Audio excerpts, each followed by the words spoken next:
In today's video, I'm going to teach you how to make a time tracker in Google Sheets on desktop. This is a handy tool for anyone looking to keep track of their tasks effectively, whether you're working on several projects at once, trying to manage your time better, or just curious about how your day is spent. So, let's dive in and get started. First, open Google Sheets through your browser and create yourself a new blank spreadsheet. This will be the clean canvas where we'll build our time tracker. Now, we need to set up our columns. Think of these as the different categories that will help organize and visualize your tasks and the time spent on them.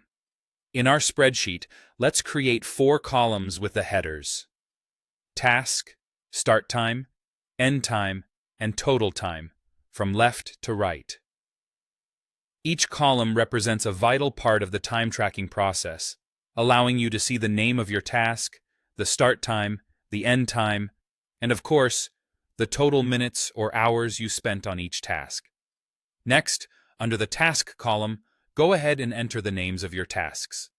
These could be any tasks you're planning to work on during the day or week. Just list them out, such as email follow-ups, writing report, or team meeting. Once you've listed your tasks, it's time to record your start and end times. Here's where you'll use the start time and end time columns. Make sure to use the standard time format, something like 9:15 a.m. for both columns.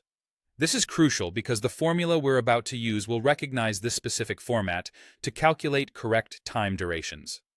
Speaking of calculations, next, we're going to use a simple formula to calculate the total time spent on each task. In the Total Time column, select the cell next to your first task's end time. Here, you will enter the formula equals D2 minus C2, which looks like this: D2 C2.